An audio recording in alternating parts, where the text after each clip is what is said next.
네, 안녕하세요. 오늘 제가 강해 드릴 그 주제는 사회적 돌봄으로서의 태교인데요. 우리가 일반적으로 태교라고 하면 여성, 어머니, 그 임산부와 태아의 관계로만 그 차원에서만 생각하기 쉬운데요. 오늘 강의에서는 그 범주를 조금 확장하게 하여서 사회적 돌봄이라고 하는 차원에서 태교를 정의하는 데서 시작하려고 합니다. 자, 이러한 어떤 생각은 지금 우리가 처하고 있는 그 초저출산 시대라고 하는 위기를 우리가 조금 더 넘는 그런 어떤 하나의 방안으로서 좀 모색을 해보는 것이고요. 우리가 초저출산 시대에 이렇게 들어오게 된 것은 벌써 10년이 넘었지요. 2006년부터는 정부에서 그러한 지책을 마련하기도 하였는데요. 2018년도 그 합계 출산율에 의거하면 0.98을 기록했다고 합니다. 그것은 1.3명 이하가 초저출산 세대에 돌입한 것으로 기록을 하는 것을 보면 우리는 명실공히 초저출산 시대에 들어왔다라고 이야기를 해볼 수 있겠지요. 자, 이러한 상황 속에서 이제 한국 정부에서도 출산율을 높이기 위한 다각도의 노력을 하고 있고, 또 자녀 양육 지원 이런 것에도 이제 엄청난 노력을 기울이고 있는데요. 이제 그럼에도 불구하고 낮은 출산율이라고 하는 것은 아직은 극복하지 못하고 있는 상황인 것 같습니다.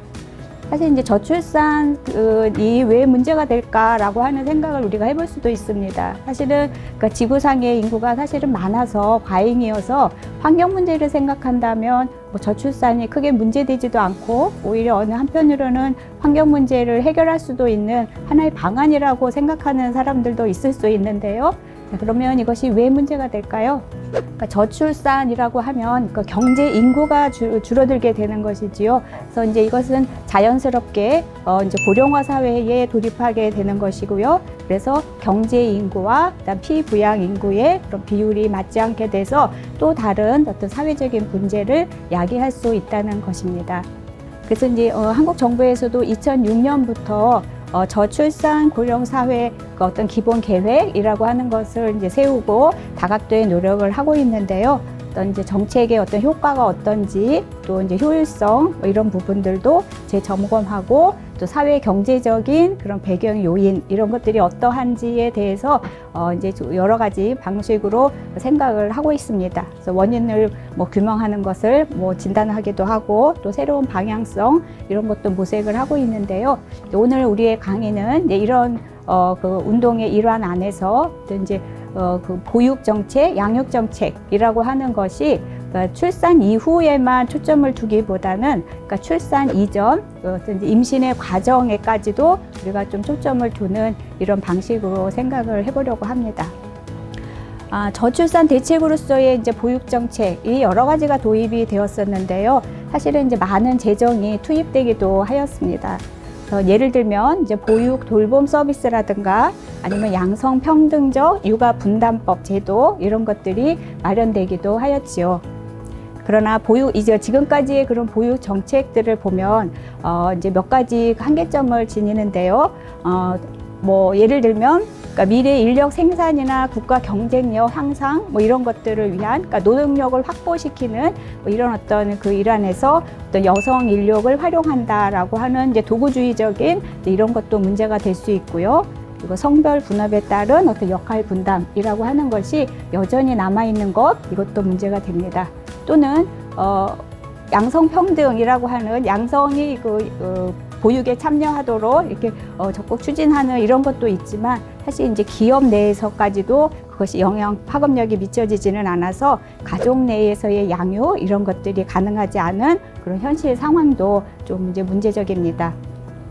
또한 앞서 말씀드렸던 것처럼 이제 보육 돌봄 서비스가 출산 이후의 보육 과정에 초점이 두어져 있기 때문에 임신의 과정, 임산부들에게 그런 어떤 영향력은 아직 미쳐지지 못하고 있는 상황입니다.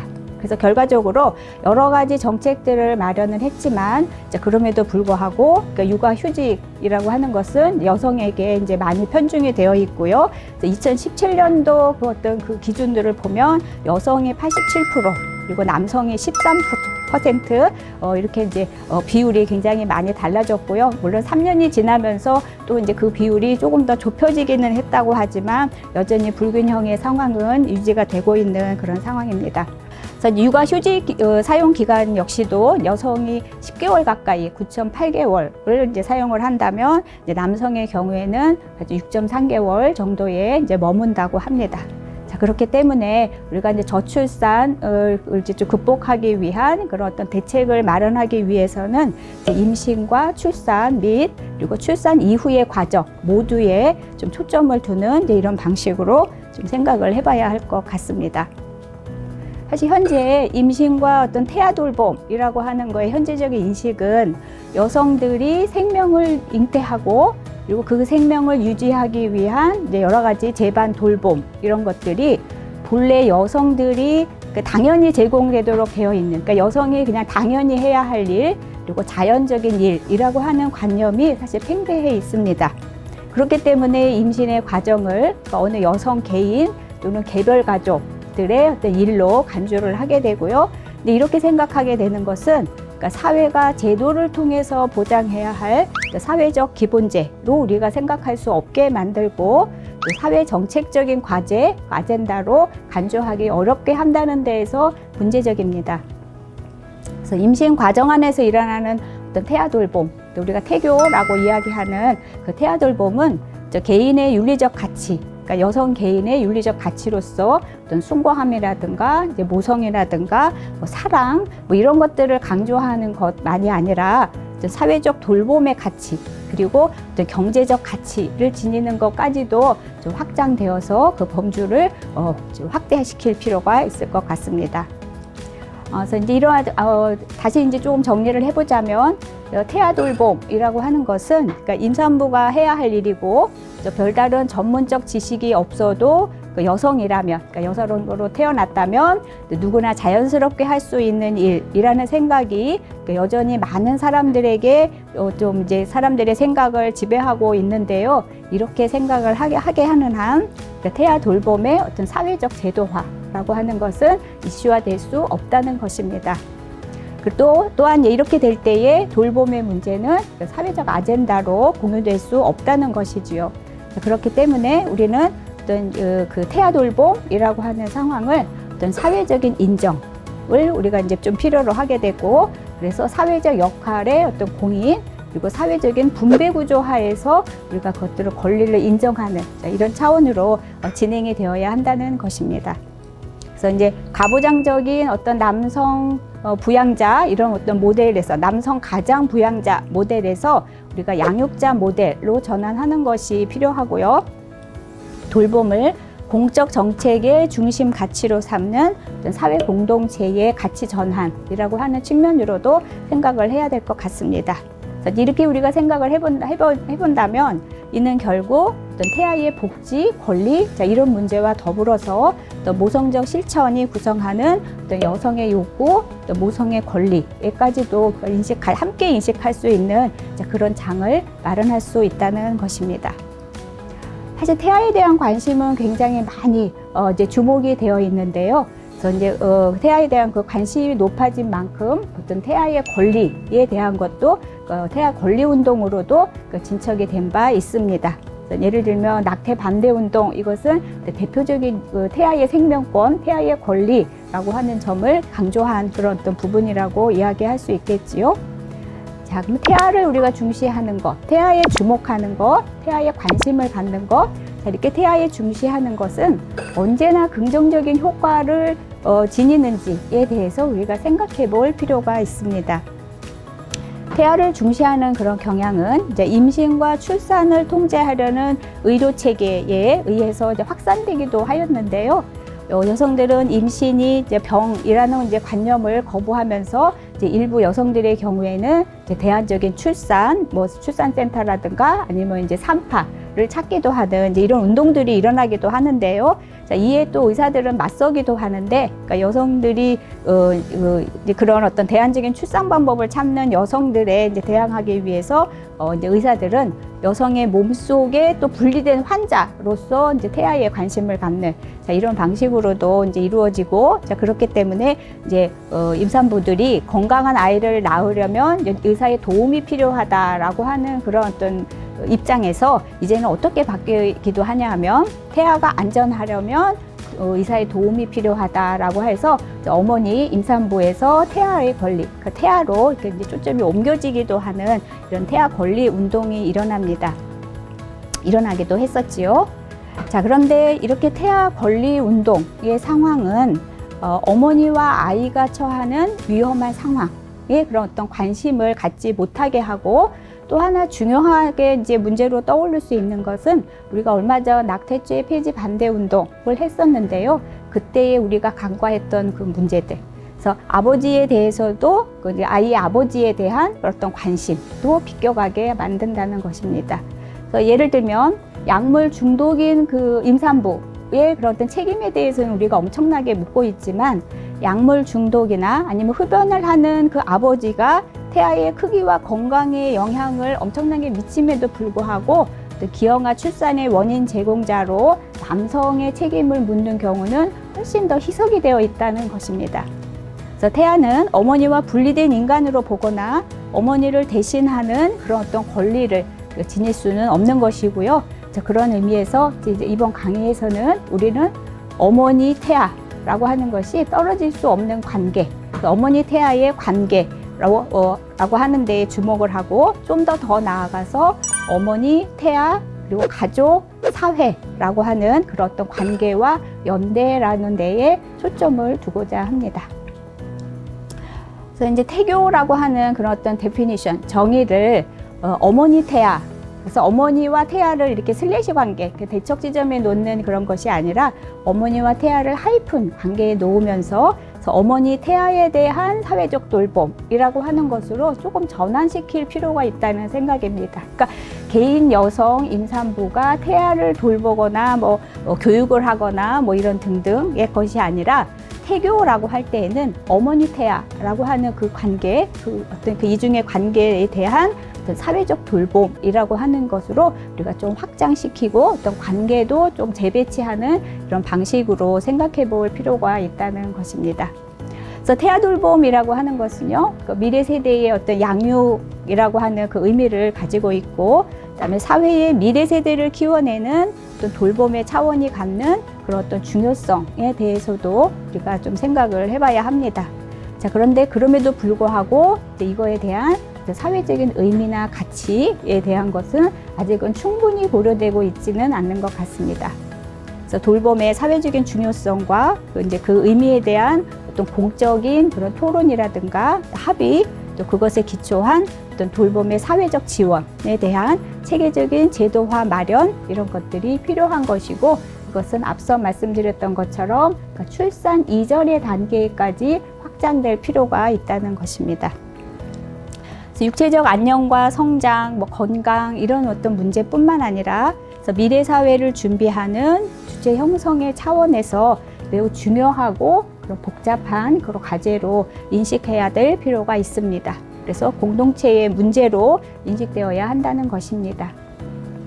아프리카 속담에 이런 말이 있는데요. 한 아이를 키우려면 온 마을이 필요하다라는 말이 있습니다. 자, 이 말은 바로 태아 돌봄에 대한 어떤 사회적 인식의 확산이라고 하는 중요한 주제를 내포하고 있는 것이지요. 그래서 우리가 이제까지, 그러니까 권리라고 하는 것, 사실 개인의 권리는, 근대적 어떤 개인의 권리는 매우 중요한 발견입니다. 자, 그렇기는 하지만 어머니 여성 임산부와 어떤 태아라고 하는 것을 권리를 중심으로 하면서 우리가 이렇게 이분법적으로 나누는 그런 어떤 담론으로부터 여성 어머니 임산부와 어떤 태아의 관계에 주목하는 이런 그 담론으로 전환될 필요가 있고요. 그래서 어머니의 권리, 태아의 권리가 갈등하는 이런 어떤 권리 담론이 아니라 어머니 태아의 관계에 중시하고 어떤 돌봄의 차원으로, 그래서 이제 권리의 윤리에서 어떤 돌봄의 윤리로 전환시킬 것이 필요하다는 것입니다. 그래서 이러한 것이 어떤 그 문제의 상황으로 드러나는 것은요, 낙태와 관련한 문제로 번지기도 하였는데요.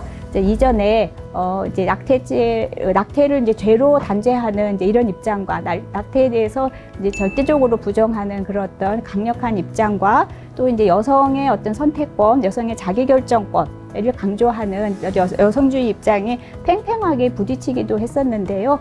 요즘에는 이제 그런 어떤 그 이분법적인 그 구도보다는 어떤 어머니 태아와의 어떤 관계에 대한 것들, 그다음에 과정. 그래서 관계나 과정이나 어떤 사회적 구조에 우리가 중점을 두는 이런 방식으로 조금 전환이 많이 되어 왔고요. 그래서 프로라이프, 태아의 생명권과 그다음에 어머니의 어떤 선택권이라고 하는 것이 팽팽하게 맞서는 이런 방식으로 갈등의 방식으로는 우리가 그런 문제들도 해결할 수 없다는 것을 이제 어느 정도는 좀 우리가 인식을 하고 있는 것 같습니다.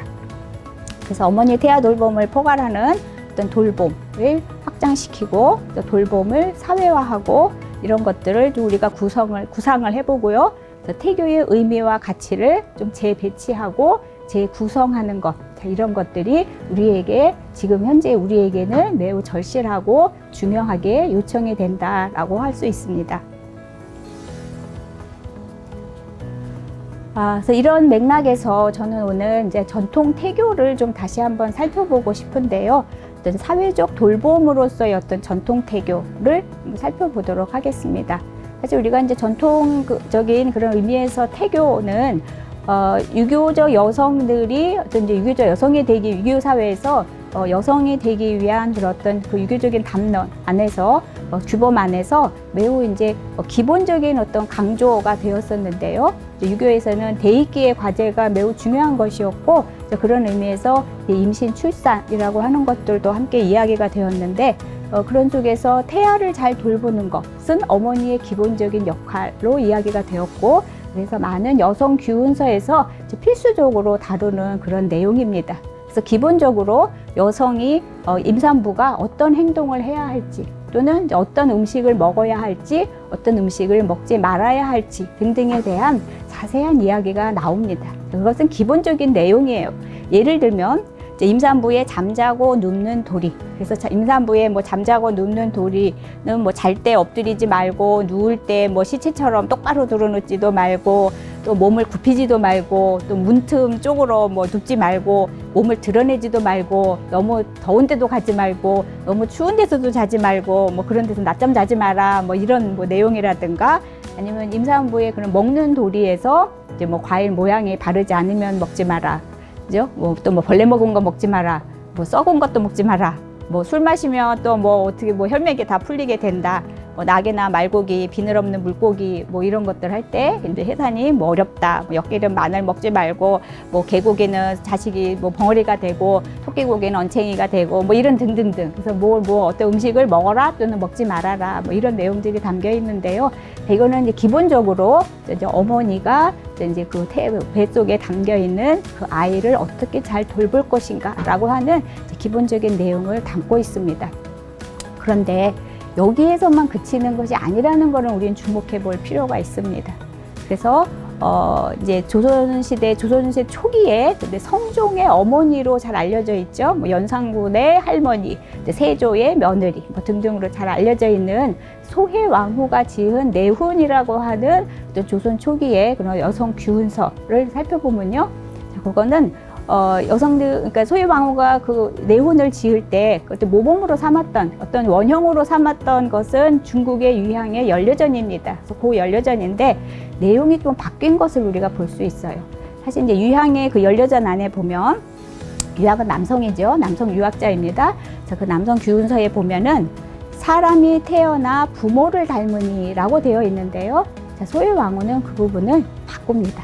어떻게 바꾸냐면 사람이 태어나 만물을 닮게 되는 것은 이라고 이야기를 해서 우리가 인이라고 하면 육아에서의 인, 유교적 사랑인 인은 대표적인 관계 윤리인데요.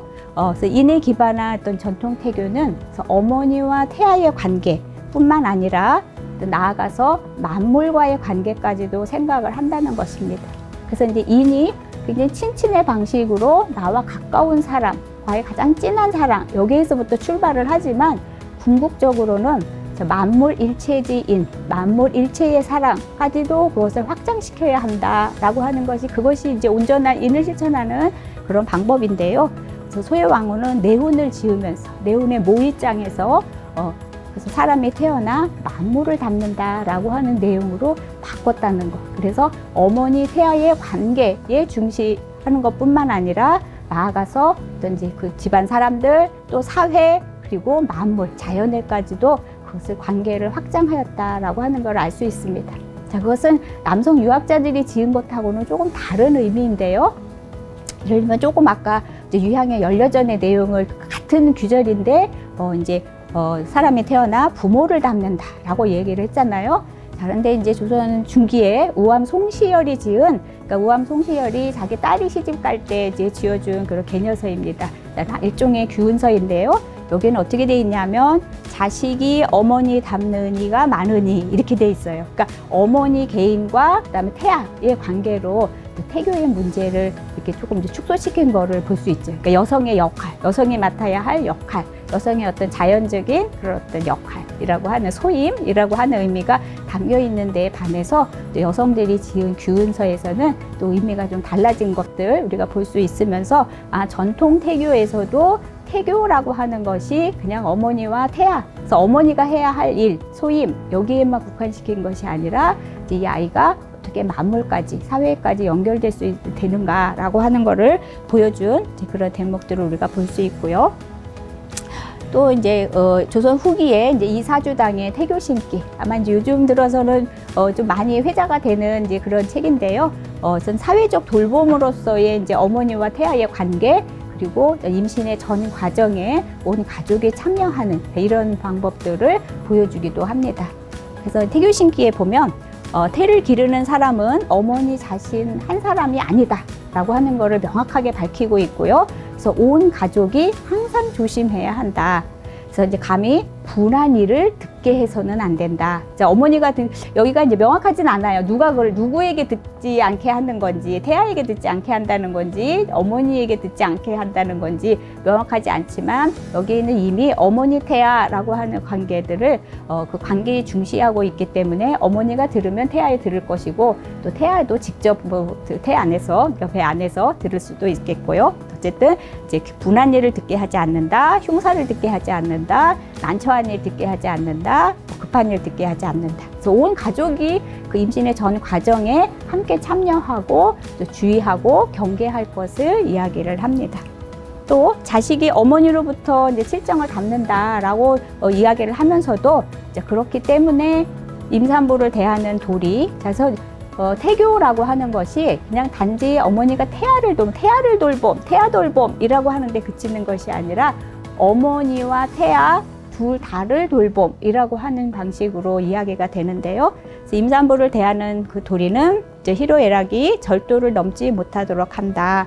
그래서 임산부 곁에 항상 선한 사람을 두어서 이제 거동을 돕고 임산부의 거동을 돕고 마음 기쁘게 하고 그다음에 본받을 말과 법으로 삼을 만한 일을 끊임없이 임산부에게 들려줘야 한다라고 해서 임산부에 대한 보살핌이라고 하는 것까지도 함께 생각했다는 것을 우리가 조금 이제 주목해 볼 필요가 있을 것 같습니다.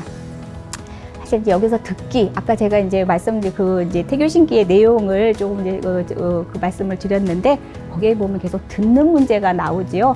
듣기라고 하는 것은 사실 타자와의 관계, 타자성이라고 하는 부분들을 굉장히 강하게 보여줍니다. 어떤 다른 감각기관보다도 훨씬 더 이제 타자에 연루되는 그런 어떤 측면들을 보여주는데요. 이제 그래서 다른 어떤 감각보다도 이제 듣기라고 하는 것은 이제 굉장히 수동적이다라고 하는 이제 그런 이야기도 있는데요. 예를 들면 우리가 보기 싫은 게 있어요. 그러면 눈을 감아버리면 됩니다. 그래서 굉장히 주체적이죠. 내가 주체가 보기 싫은 게 있을 때 그거를 눈을 감아버리는 뭐 이런 방식이 있는데 듣기라고 하는 거는 그거보다 훨씬 수동적이라는 거예요. 물론 우리가 귀를 막기도 하지만 귀를 막는 것은 눈을 딱 감아버리는 것보다는 훨씬 더 그죠?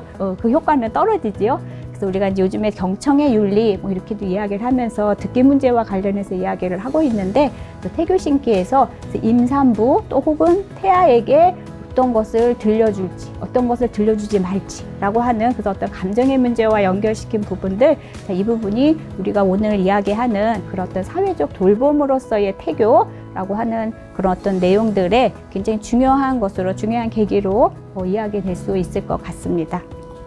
사실 현재 그런 어떤 과학기술의 발전, 의학기술의 발전 속에서 이제 초음파 태아 검사라고 하는 걸 많이 하고 있지요. 요즘에는 그렇게 가격이 비싸지도 않고, 동네 여기에 어떤 여성병원에 가도 초음파 태아 검사는 그냥 기본적으로 하는 그런 어떤 산전 검사의 그 일부인데요. 사실은 이 초음파 태아 검사가 생겨난 이후로 이제 태아의 어떤 권리라고 하는 부분은 굉장히 강조가 됐습니다.